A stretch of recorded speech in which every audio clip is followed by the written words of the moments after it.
साथियों, निष्ठा प्रशिक्षण मॉड्यूल 11 की प्रश्नोत्तरी के समस्त प्रश्नों के उत्तर आप लोगों के लिए पेश हैं। यह प्रश्नोत्तरी की ओर पहला प्रश्न है कि निम्नलिखित में से कौन सा पढ़ने के समय करने का कार्य है।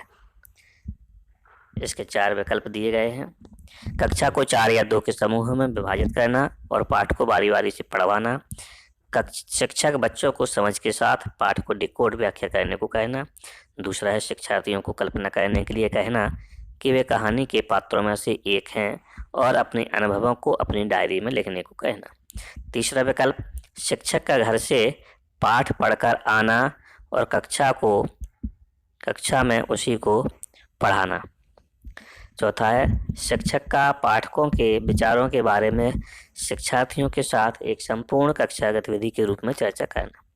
इसका सही विकल्प है कक्षा को 4 या 2 के समूह में विभाजित करना और पाठ को बारी बारी से पढ़वाना। शिक्षक बच्चों को समझ के साथ पाठ को डिकोड व्याख्या करने को कहना। नेक्स्ट है एक पूर्व पठन कार्य का उद्देश्य खाली स्थान है।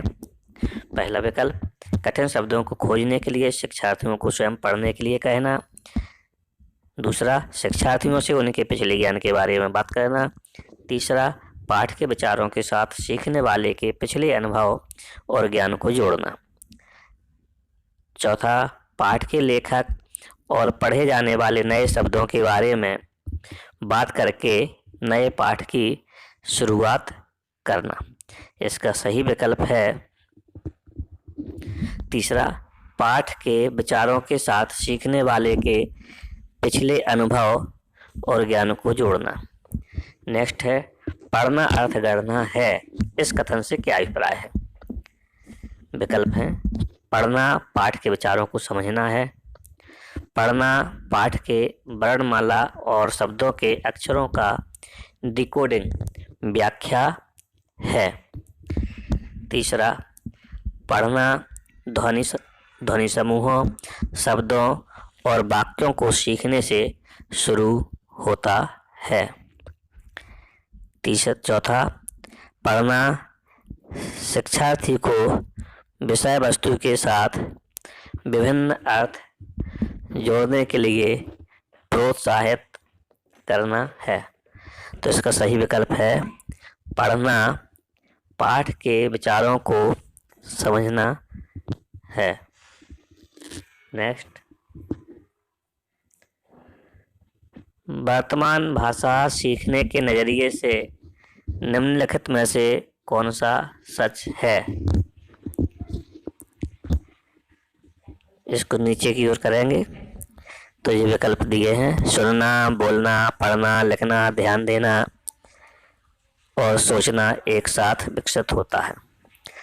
सुनना बोलना पढ़ना लिखना ध्यान देना और सोचना एक रैखिक तरीके से विकसित होता है। तीसरा लिखने से पहले सुनना बोलना और पढ़ना विकसित होता है।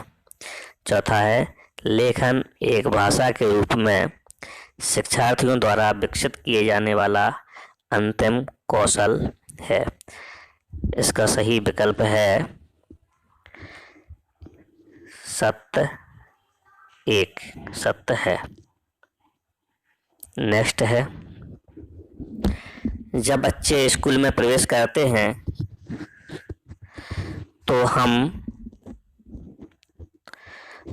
4 विकल्प हैं उन्हें वर्णमाला के अक्षर से पढ़ाना शुरू करना है। दूसरा भाषा कौशल का निर्माण करना है। तीसरा मौखिककरण साधनों के माध्यम से भाषा के साथ परिचित कराना है। चौथा विकल्प है वाक्य और कहानियाँ पढ़ने के लिए उन्हें पढ़ाना शुरू करना है। तो इसका है सही विकल्प तीसरा मौखिककरण साधनों के माध्यम से भाषा के साथ परिचित कराना है। नेक्स्ट है निम्नलिखित में से कौन सा कथन सही है।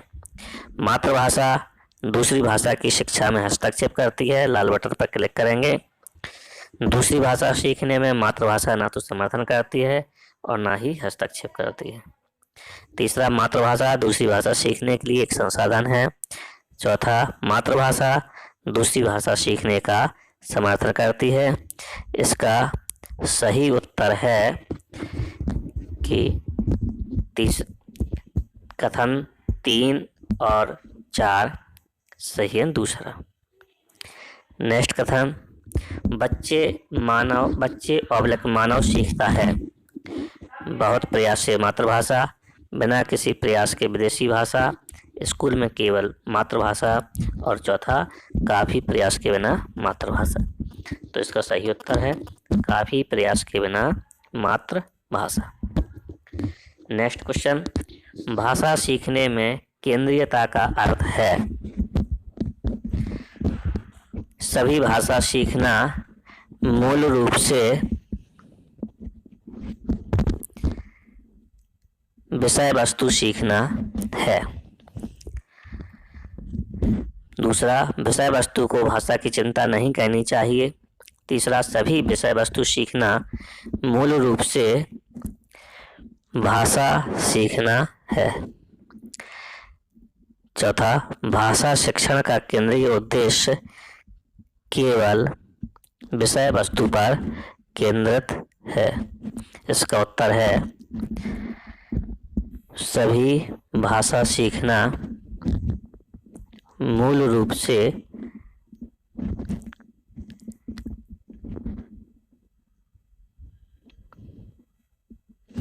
सभी विषय वस्तु सीखना मूल रूप से भाषा सीखना है। नेक्स्ट है, मातृभाषा आधारित बहुभाषिकता क्या है? 4 विकल्प हैं। सभी बच्चे अपनी मातृभाषा में अगली शिक्षा शुरू करते हैं और कई भाषाओं को जोड़ते हुए आगे बढ़ते हैं। दूसरा, सभी बच्चे राज्य भाषा के माध्यम से सीखते हैं। तीसरा, स्कूल में सभी बच्चे केवल एक ही भाषा और अंग्रेजी सीखते हैं। चौथा है, सभी बच्चे सीखने के प्रारंभिक वर्षों के दौरान अधिक से अधिक भाषाएं सीखते हैं। इसका सही आंसर है पहला, सभी बच्चे अपनी मातृभाषा में स्कूली शिक्षा शुरू करते हैं और कई भाषाओं को जोड़ते हुए आगे बढ़ते हैं।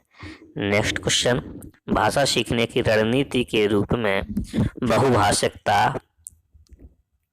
का क्या अर्थ है?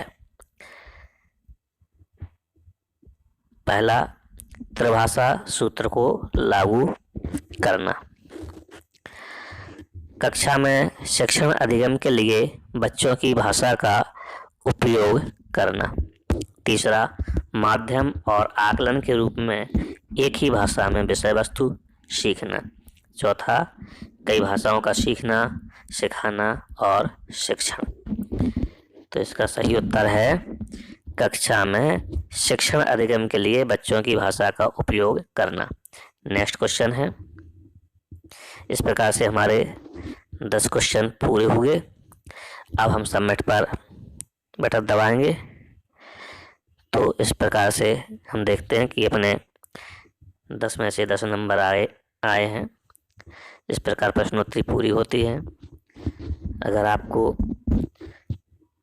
वीडियो अच्छा लगा तो लाइक करें, शेयर करें और सब्सक्राइब करें। धन्यवाद।